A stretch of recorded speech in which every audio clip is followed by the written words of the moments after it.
Yo sé a quienes he elegido, mas para que se cumpla la Escritura, el que come pan conmigo levantó contra mí su calcañar.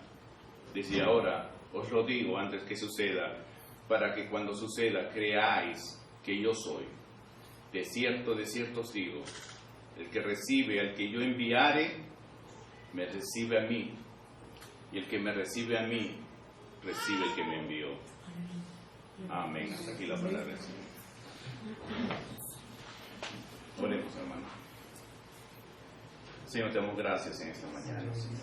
Tu palabra en medio de nosotros, Señor, como bálsamo a nuestras vidas, como enseñanza, como luz. Oh Dios, tu palabra nos santifica, Señor. Gracias por ello. Esta mañana pedimos, Señor, que tú nos dirijas en todo momento en el entendimiento de tu palabra, que tu Espíritu Santo obre en nuestros sentidos espirituales, en nuestros oídos, Señor, en tus ojos, que podamos ver lo que tú quieres enseñarnos. Oh Padre amado, sabemos que tú estás en medio de nosotros. Tu palabra dice, donde estén dos o más reunidos en mi nombre, yo estoy en medio de ellos. Y sabemos por lo que está escrito en tu palabra, que tú eres fiel a ella. Gracias, Señor, porque estás aquí. Y no solamente queremos que estés aquí, Señor, sino que obres en nuestros corazones. Te lo pedimos por tu gracia infinita. Oh Dios, ayúdanos, Señor. Necesitamos de ti. Te pido por mi vida también, Señor. Oh Dios, ayúdame a hablar tu palabra, Señor. Solo tu palabra, lo que tú estás enseñando para nosotros. Ninguna idea extraña pueda entrar y circular, Señor, en mi mente. Oh Dios, que mi boca sea un canal limpio, Señor, de tu voluntad. Dios mío, te lo pido en Cristo Jesús, nuestro Señor. Amén. Amén.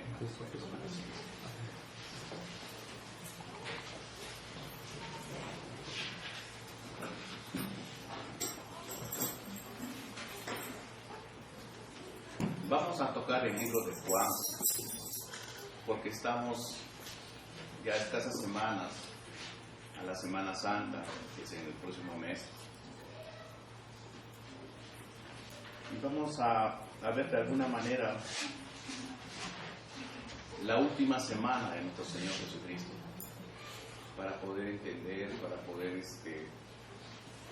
comprender lo que Él ha dejado para nosotros.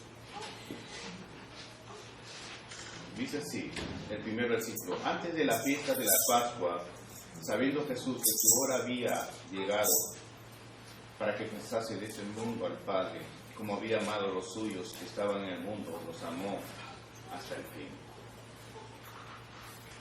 Era el punto final. El Señor Jesucristo sabía que ya la hora había llegado para Él.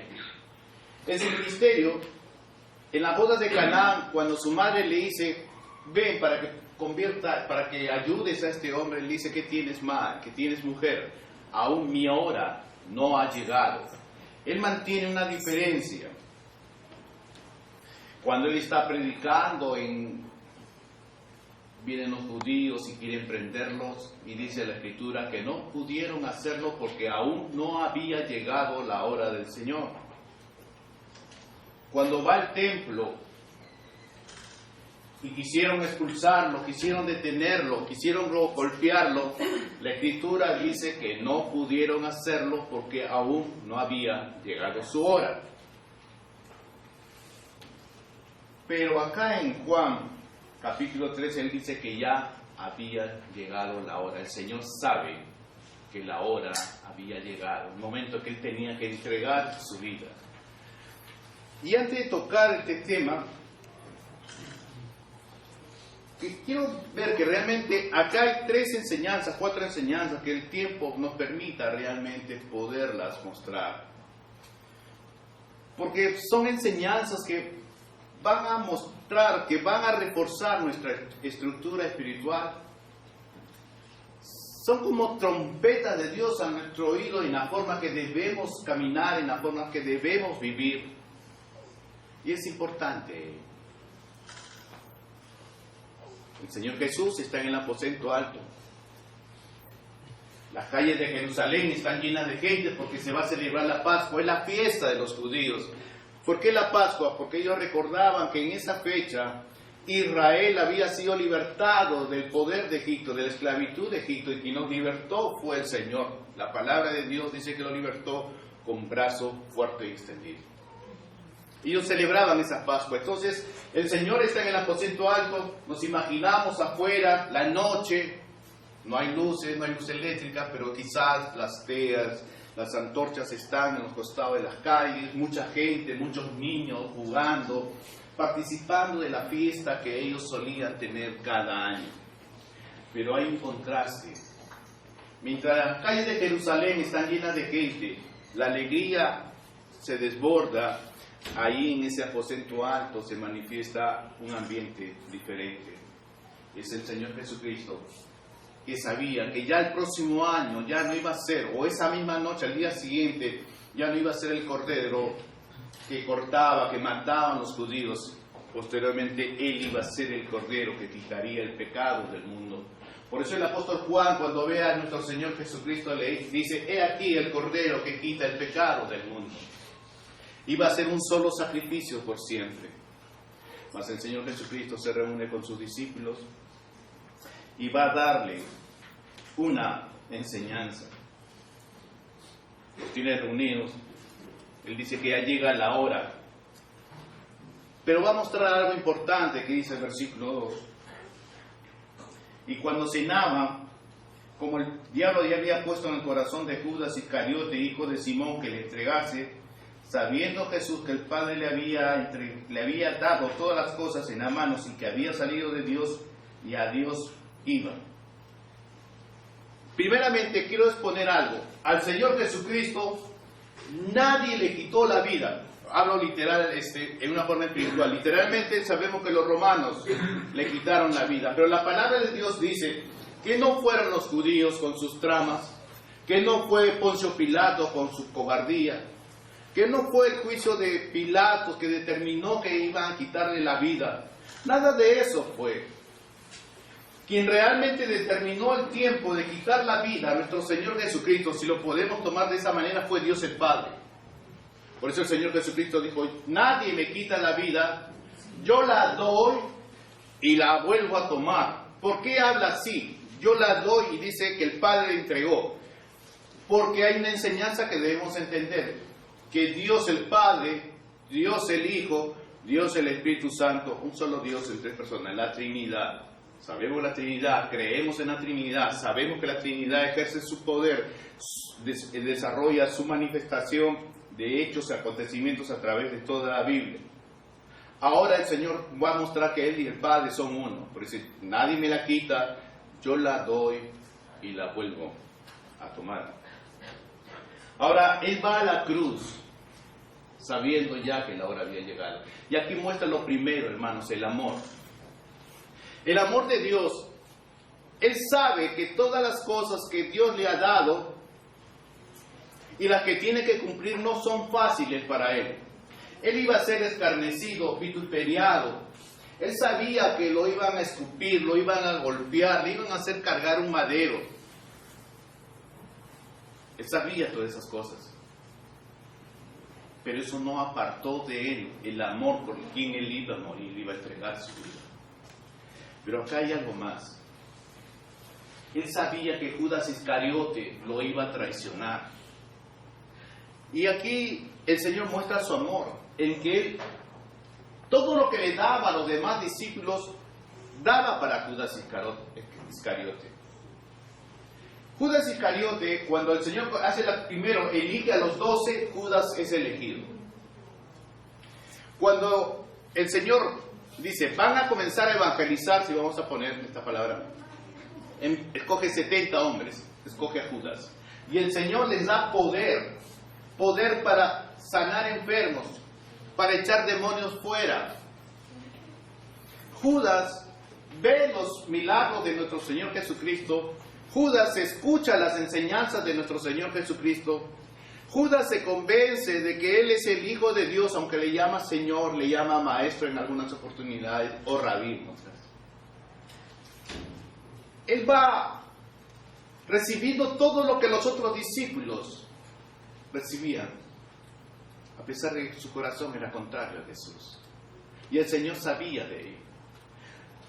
¿Qué pasa entre nosotros si entre nosotros llegase alguien o participase continuamente con nosotros y vemos que hay un espíritu diferente, sus actitudes son diferentes?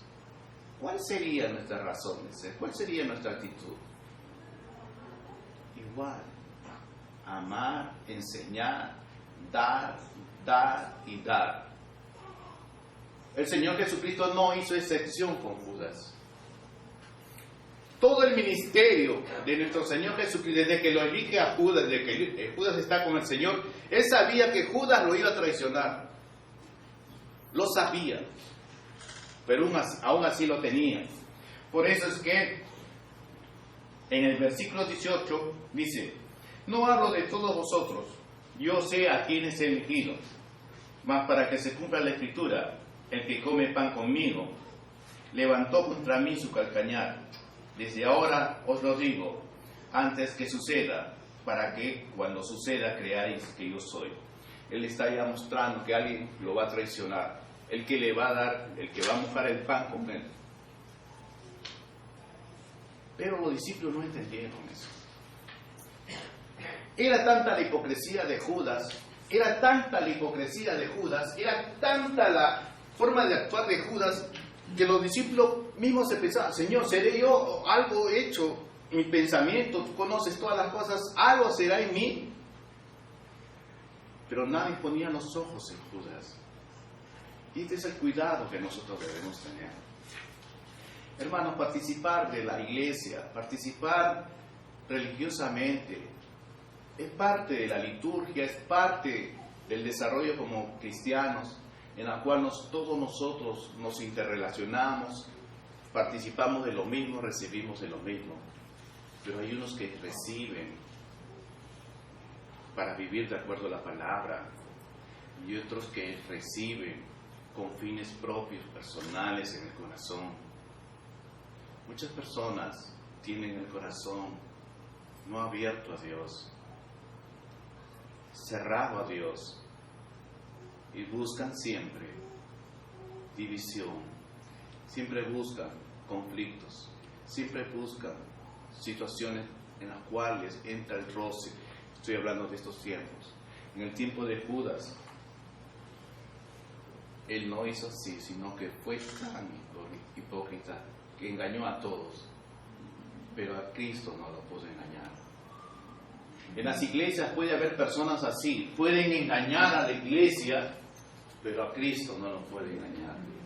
Y hay algo que nosotros debemos entender: que a pesar de todas esas cosas, Jesucristo nuestro Señor siguió dándole lo que le daba a los demás. Y si alguna vez en nuestra relación interpersonal, en algún momento nos encontramos con personas así, de igual manera, debemos darle todo lo que nosotros podemos darle a nuestra hermana. Puede ser que se arrepientan. El Señor Jesucristo lo hizo.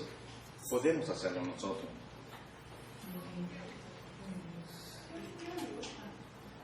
Judas realmente fue el símbolo de la traición, pero hubo más que traicionó, y el Señor Jesucristo sabía.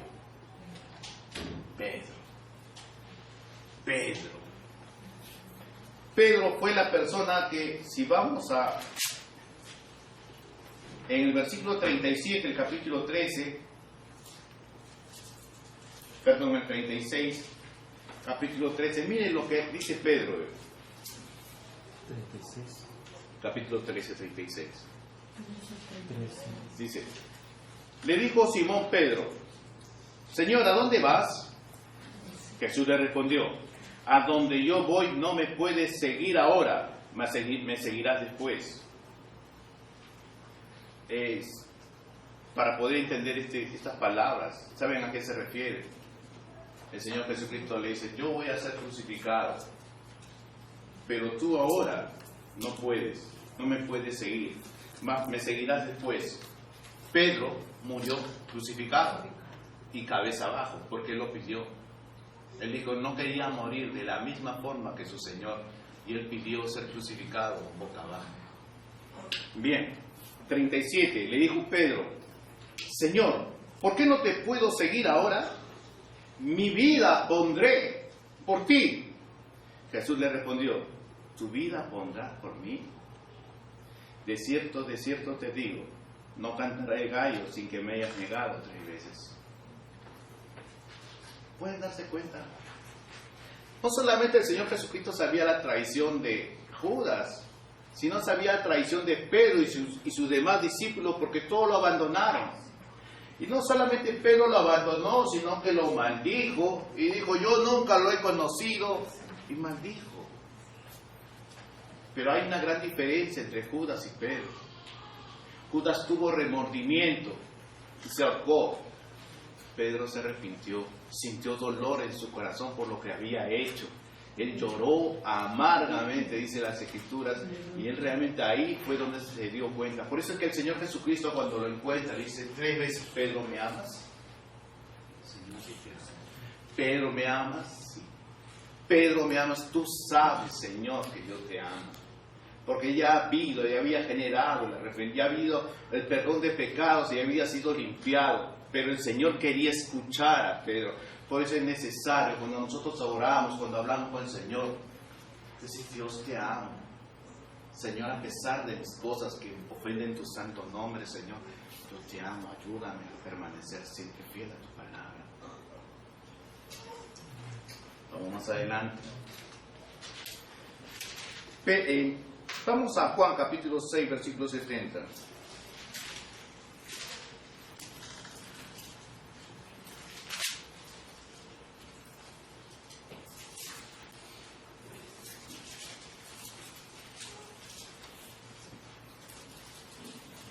Dice: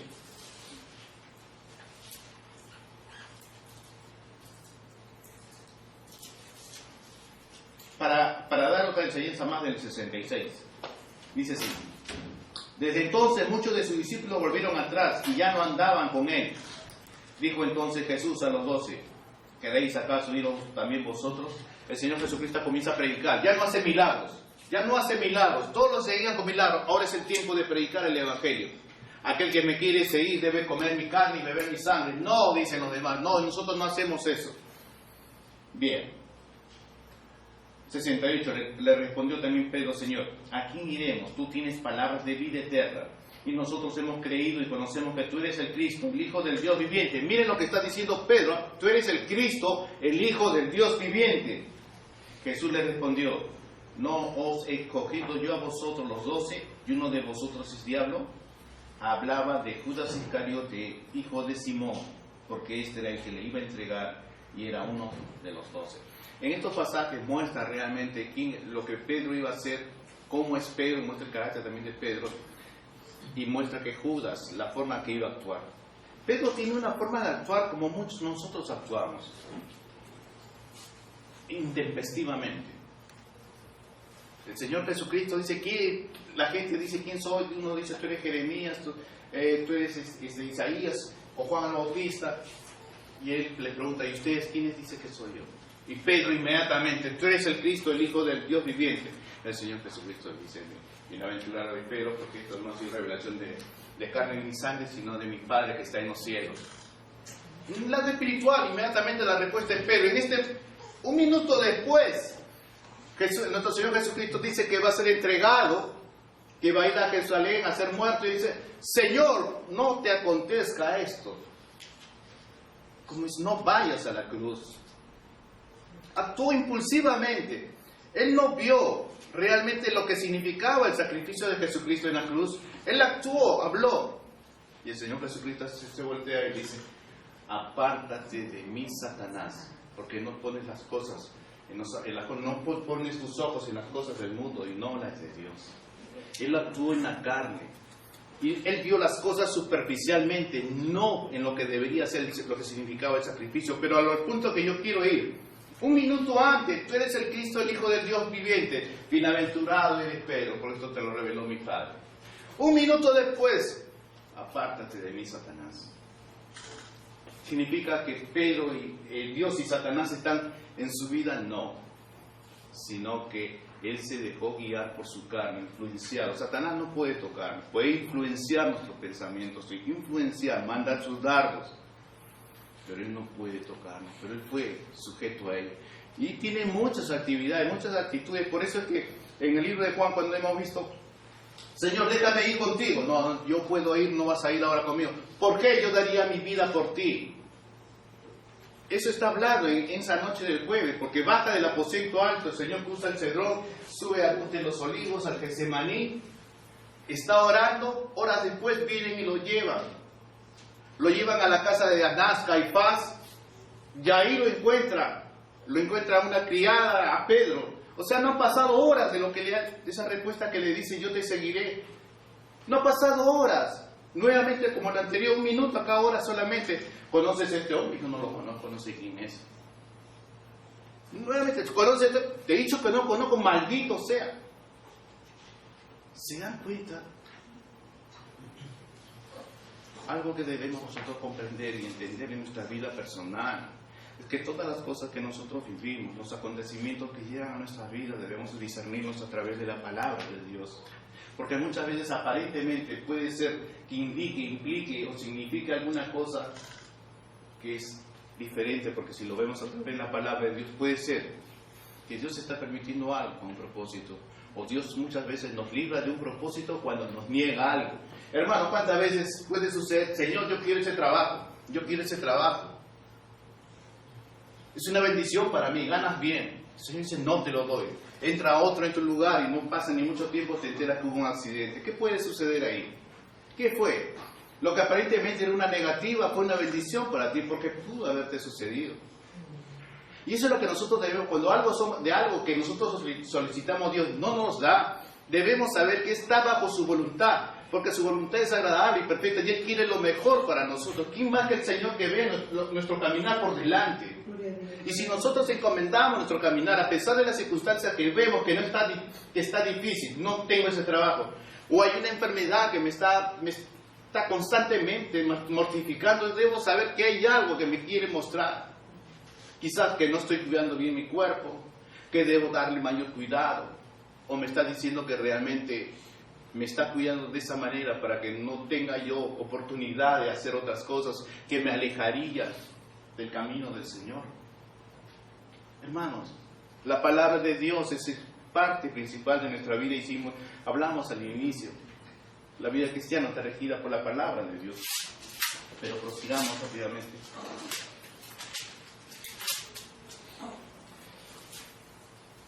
Bueno, y dice,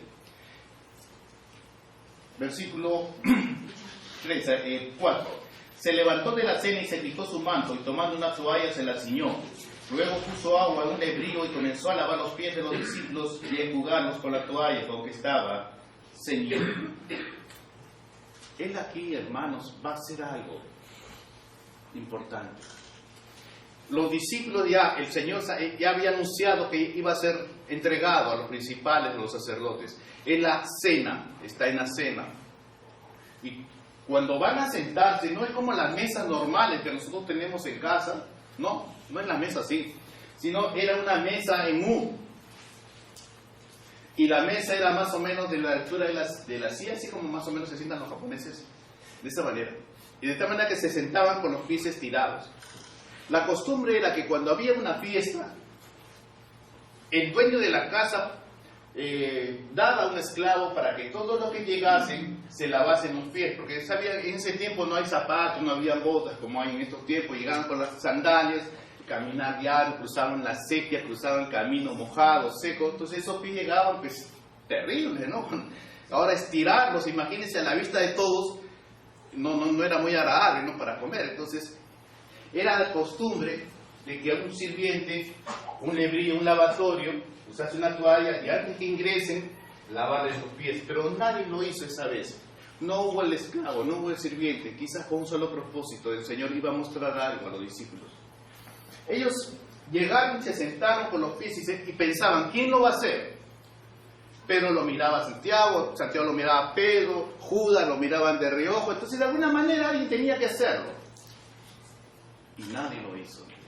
Porque en sus pensamientos ellos estaban buscando quién iba a ser el que iba a quedar en el lugar de nuestro Señor. Y el Señor hace algo, Él toma el lavatorio, toma su toalla y va a lavarle los pies. Hermanos, Dios se hizo hombre y se humilló a sí mismo. Él siendo rey, se hizo realmente siervo. ¿Se dan cuenta de lo que está pasando con Él? Él siendo rico se hace pobre. Y ahora va a hacer algo. Va a humillarse de tal manera a lavarle los pies a sus discípulos, siendo Él el maestro. Y Él les dice, en el reino de los cielos, en mi pueblo, ahora, si vamos al contexto de este tiempo, mayor es aquel que sirve que el que es servido. Mayor es el que sirve. Normalmente en el mundo sabemos cuántas personas tienes a tu cargo y eso nos ejemplifica, nos magnifica, nos autoexaltamos. Tengo tanto personal a mi cargo. Pero en el reino de Dios es a cuántos tú sirves. Esa es la diferencia. En el mundo, ¿cuántos te sirven? En el reino de Dios, en la iglesia, ¿cuántos tú sirves? Y ahí el Señor va a mostrar algo para ellos. Entonces vino nuevamente Simón Pedro. Simón Pedro le encanta hablarle. A Simón Pedro le gusta resaltar en todas las reuniones. Él donde está el Señor Jesús es el primero que levanta la mano. ¿Quién habla? Pedro. Y él es el que... Pero Pedro cuando hablaba era que muchas veces erraba, porque daba cosas que no debía decir. Y le dice, y lo vamos a ver, hermano. Entonces vino a Simón Pedro y Pedro le dijo, Señor, ¿tú me lavas los pies? Y respondió Jesús y le dijo, lo que yo hago, tú no lo comprendes ahora, mas lo entenderás después. Pedro le dijo nuevamente, miren la reacción de Pedro, no me lavarás los pies jamás. Jesús le respondió, si no te lavare, no tendrás parte conmigo. Le dijo Simón Pedro, Señor, no solo mis pies, sino también las manos y la cabeza. Primero no me laves, lávame los pies y lávame todo, Señor. Se dan cuenta que no tiene una línea, pero está llevado por las circunstancias. Algo que nosotros debemos entender, las circunstancias no deben regir nuestra vida. Las actitudes, circunstancias espontáneas que se manifiestan no deben regir nuestra vida, sino la palabra de Dios en el contexto en el cual se están viendo. Cuando algo sucede, ¿por qué? Esto me lleva a qué, si yo actúo a qué, por la palabra de Dios. Pero vamos, la actitud de Pedro es así, espontáneo. Él no tiene reparo, como tiene voz fuerte, él es el que levanta y habla. Yo, Señor, yo esto, yo el otro, no lo hagas, o lávame los pies. Pero cuando el Señor le dijo, lo que yo hago, tú no lo comprendes ahora, mas lo entenderás después. Pedro le dijo, no me lavarás los pies jamás. Jesús le respondió, si no te lavare, no tendrás parte conmigo. Le dijo Simón Pedro, Señor, no solo mis pies, sino también las manos y la cabeza. Jesús le dijo, el que está lavado no necesita sino lavarse los pies, pues está todo limpio. Y vosotros limpios estáis, aunque no todos. ¿Qué quiere decir aquí? ¿Qué es lo que está queriendo decir? Que está lavado no necesita sino lavarse los pies. Todos nosotros somos cristianos. En el momento que hemos aceptado, que hemos reconocido a Jesucristo como Señor y Salvador nuestro, nuestra vida ha sido transformada. La justicia de Cristo ha sido sobre nosotros. Estamos siendo santificados. Pero transitamos en este mundo. Caminamos en este mundo. Y cuando caminamos en este mundo, vemos cosas que no debemos ver. Oímos cosas que no debemos oír. O pensamos cosas que no debemos pensar, y eso contamina nuestro ser interior, nuestra relación con Dios. Entonces cuando Él dice, el que está limpio no necesita solamente necesita lavarse los pies, porque limpio está, es que en la vida de este mundo, cuando llegamos a casa, Señor, perdóname, Padre, me empujaron y quise pegarle, Señor, porque sucedió. Señor, perdóname porque vino mi pensamiento en la fábrica. Yo no hice eso. Tú sabes que no lo hice, pero me llené de ira. Contamina las cosas que... Entonces nosotros... Pero esas cosas de reacciones, de hechos, ¿Nos quita la salvación? No. Nos ensucia, sí. Pero dice la palabra de Dios que si confesamos nuestros pecados, Dios es fiel y justo para perdonarnos. ¿Y qué dice? Nos limpia. ¿Se dan cuenta ahora cómo el pasaje de Juan lo relacionamos con Juan cuando el Señor Jesucristo dijo, limpio está? O sea, solamente nos limpia de la contaminación, como ellos que llegaban de caminar con los pies sucios,